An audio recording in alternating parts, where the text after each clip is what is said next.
Hi friends, welcome to Paris Kitchen. இன்னைக்கு வீடியோல சூப்பரான மட்டன் தலைக்கறி தான் நம்ம செய்ய போறோம். அது நாங்க எப்படி செய்யறோம்ங்கறத நீங்க வீடியோல பார்த்து தெரிஞ்சுக்கோங்க.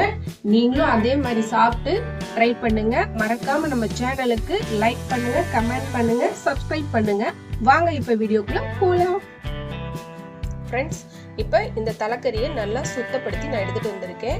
இப்போ நாம இதையே குக்கரில் சேர்த்து நம்ம ஒரு 6 to 7 விசில் விட்டு நல்லா வேக வச்சு எடுத்துக்க போறோம். இப்போ பார்த்தீங்கன்னா அதுக்கு தேவையான அளவு 1/2 டீஸ்பூன் அளவு மஞ்சத்தூள் சேர்த்து கொஞ்சமா தண்ணி சேர்த்துக்க போறேன். நம்ம குழம்பு வைக்கல, நம்ம வறுவல் மாதிரி தான் வைக்க போறோம். அதனால தண்ணி அதிகம் சேர்க்க தேவையில்லை, அளவா சேர்த்துக்குவோம். இப்போ இது எல்லாத்தையும் நல்லா கலந்து விட்டாச்சுங்க ஃப்ரெண்ட்ஸ். இப்போ நம்ம விசில் வைக்கிறதுக்காக நம்ம குக்கர் மூடியை போட்டு அடைச்சி வச்சுக்கலாம். இப்போ இது விசில் வர வரைக்கும் இதுக்கு தேவையான மசாலாக்களை நம்ம அரைச்சி எடுத்து வச்சுக்கலாங்க ஃப்ரெண்ட்ஸ்.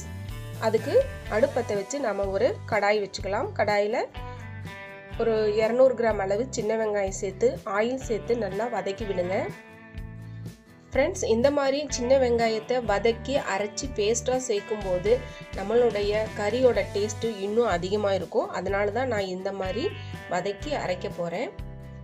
இப்போ நான் ஆயிலில் நல்லா வதக்கி விடுங்க, நல்லா கலர் மாறி வரட்டும். இப்போ 2 பட்டை, 4 கிராம்பு, 1/2 டீஸ்பூன் சோம்பு, ஜீரக மிளகு 1/2 டீஸ்பூன், 2 டீஸ்பூன் அளவு மல்லித்தூள். இப்போ இது எல்லாத்தையும் ஆயிலில் இந்த மாதிரி நல்லா கலந்து விட்டுக்கோங்க. இப்போ இதை ஆற வச்சு நம்ம ஒரு மிக்சி பவுலில் சேர்த்து அரைச்சி பேஸ்ட்டாக எடுத்துகிட்டு வந்துக்கலாம். நம்ம இது எல்லாத்தையும் நம்ம தண்ணி சேர்த்து அரைச்சிக்கலாங்க ஃப்ரெண்ட்ஸ். மட்டன் நான் 6-7 விசில் விட்டு நல்லா வெந்துருச்சுங்க ஃப்ரெண்ட்ஸ். இப்போ நம்ம அதைய சூப்பராக தாளித்து ரெடியாக்கி இப்போ வைக்க போகிறோம். வாங்க நம்ம அதை எப்படி செய்யறோங்கிறத பார்க்கலாம். அடுப்பத்தை வச்சு ஒரு பேன் வச்சுக்கிறேங்க ஃப்ரெண்ட்ஸ்.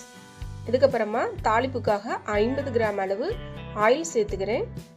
ஆயில் கொஞ்சமாக சூடானதுக்கு அப்புறமா பொடியாக கட் பண்ணி வச்சிருக்கிற ஒரு பெரிய வெங்காயம் சேர்த்துக்கலாம். கூடவே 2 வரமிளகாய், ஒரு கொத்து கறிவேப்பிலை, இது எல்லாத்தையும் சேர்த்து ஆயிலில் நல்லா வதங்கி விடுங்க. அதுக்கப்புறமா 2 டீஸ்பூன் அளவு இஞ்சி பூண்டு பேஸ்ட்டு சேர்த்துக்கலாம்.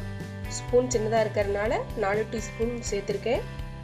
இப்போ இது எல்லாத்தையும் ஆயிலில் நல்லா பச்சை வாசம் போகிற அளவுக்கு நல்லா வேக விடுங்க.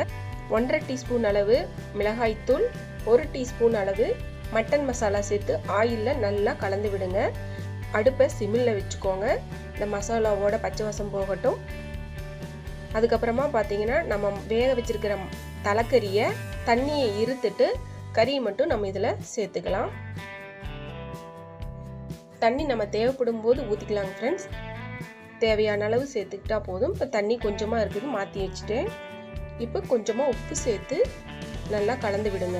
மசாலாவோட சேர்ந்து இந்த தலைக்கறியை நல்லா கலந்து விடுங்க. ஓரளவுக்கு நல்லா கலந்து விட்டதுக்கு அப்புறமா நம்ம அரைச்சி வச்சிருக்கிற வெங்காய பேஸ்ட்டை இதில் சேர்த்துக்கலாம்.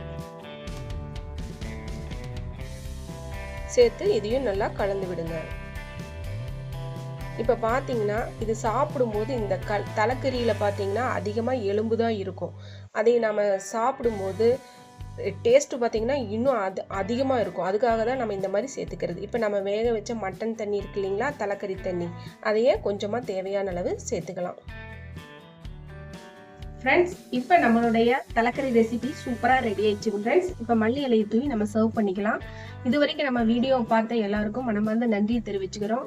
கூடவே நம்ம சேனல் பிடிச்சிருந்தா மறக்காம லைக் பண்ணுங்க, கமெண்ட் பண்ணுங்க, சப்ஸ்கிரைப் பண்ணுங்க. தேங்க்ஸ் ஃபார் வாட்சிங்.